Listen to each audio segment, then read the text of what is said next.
Now Roddy, another solid contributor to this team. There's so many of them. And I expect to see as we approach the 30-minute mark here in the first half, I expect to see a few more substitutions coming in before the end of the half for Rockville. Look at that chase by Calum, and he keeps the ball inbounds. Now Rockville's going to have another shot. Big battle there. Somebody lost a shoe. I'm not sure who it is. Looks like it was Callan. Was that a shoe that went? Oh, looks like a shin guard flew off. Flying. And sort of a fortunate play for Donnie Ellsworth. He went to the ground, so it becomes a dangerous play to keep fighting for it. But right. There's a Muzi. Edwards out. Ooh, dangerous. One more Rockville guy there, and it's 2-0. Abraham Callan and Donnie Amuzi, or pardon me, Godwin Amuzi, really forcing the action. And here comes Andrew Delgado. He's coming in for Abraham Callan. Delgado is a guy who sat out for a couple of years. He played high school soccer at Churchill High School.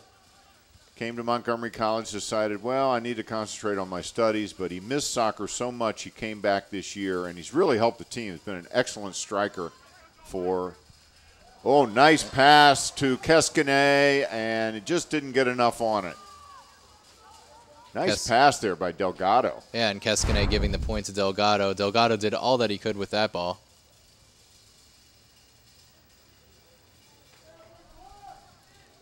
Didn't quite get his foot out from under it, but Delgado, an asset to the team in two ways. You see how hard Callan runs after the ball, and he's able to do that and exhaust his energy and get subbed out, and you don't get much of a drop-off with Delgado. He's third on the team in scoring off the bench. He sure is, and he's been a great complement to that front line. Steve Nakamura real high on him. And here he is with the ball on his foot again. Another chance for Keskine. Looks like a corner for Rockville. Good job there by number 17, Zach Ward. Broken up a couple there in a row, a couple opportunities in a row there by Keskine. Now on the corner, Rockville likes to deflect the ball either forwards or backwards. One touch and then a shot. So we'll see who the ball goes to and who's going to take the shot here.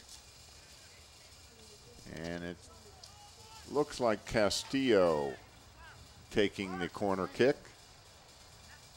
Great shot there.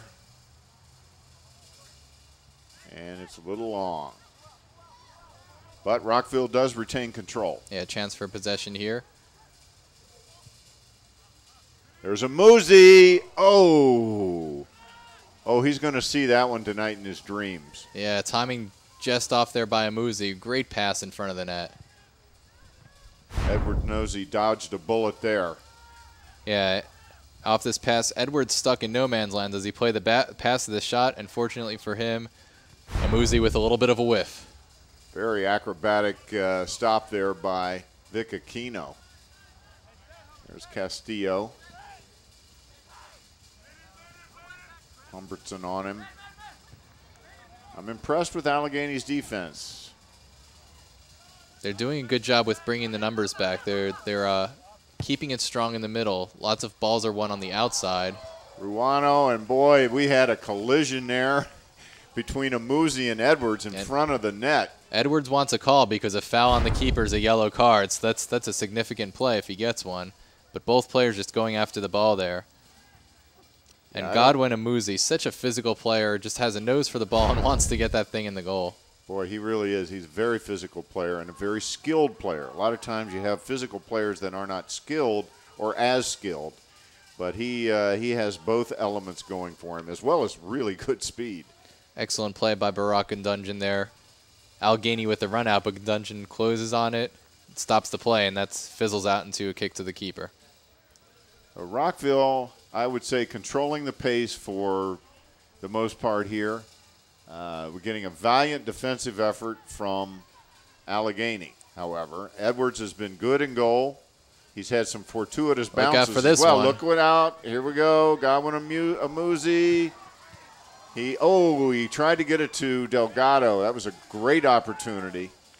Here's a deep throw, and we'll see if anyone on Rockville has the kind of arm to get the ball into the box. Looks like Keskane is going to take the throw in. Amuzi with a good pass there, good idea. Just one guy in the way. And there's Gundogan. There's Amuzi again, and it's in. This time, Godwin Amuzi finds the back of the net. And goal for Godwin Amuzi in the 33rd minute. And you give Amuzi that many chances in front of the net, one is going to go in. Oh, yeah. He's too skilled to keep him out. And we're going to try to find out who the assist was. That was Gundogan. We talked about that at the beginning, the midfield really setting the pace this game. The forwards up front, Amuzi, Callum, and now Delgado off the bench doing a terrific job finishing plays, but it's those four midfielders that are winning possessions, getting the play started. So Godwin Amuzi, he knocked on the door, 3-4 times? And this time, Edwards did not have an answer. No, you just can't set him up in front of the goal that many times and not expect him to score. You know, it's interesting with so many talented defensive players, with four defensive backs back, that there's not just someone man-marking Amuzi. Yeah, he has really been the dominant player in this first half. And he's a big guy. He has a big physical body, but there are a couple big bodies on the back line for Allegany. Oh, yeah. So it's surprising that they're not trying to get a couple shots in. I'd say right now your two most outstanding players on the field for Montgomery College would be Amuzi and Gundogan. I would think so. Although we've had some excellent play out of the defensive backers, P-Folk and El Radi. Yeah, no shots on goal thus far, so the back four are definitely doing their jobs, and they enjoy getting their names not called too often. That's right. That means they're not in trouble. And this is the first corner kick of the game for Allegany. A lot of action around the net, so the ball's going to go around there. And Amuzi heads it out. And way wide of the mark there. Almost a frustration shot by Donnie Ellsworth. He kind of turned around, and he's walking slowly back to midfield. It's like, enough already. We need something resembling a shot on goal. He had the time and space to get a better shot than that, so possibly just frustrated at himself that he didn't have a better effort at the net there. As we approach the 35th minute of the first half, there's Conchesso with his goal kick. Pretty good leg for a little guy. I've seen him punt 60, 65 yards. Well, you know, spiders have strength beyond their size. That's so true. Living up to his nickname there. It's the superpowers. Good play again in there by P-Folk. Look at Gundogan. Control it. Gets it to Keskane. Almost got it through there. And I really admire the effort that Rockville's putting out there. You know, that it's 2-0. There's under 10 minutes left in the half, and they are not sitting back. They want another tally or two before this half's over. Well, I know that Steve Nakamura has not been all that pleased with their play of late. He told me yesterday, he said, tomorrow we're going to get things right. And I think that's what we're seeing here. This is a team that is playing with a purpose and a coach that is not going to accept anything less. Yeah, and so far Allegany is just plain running into a buzzsaw.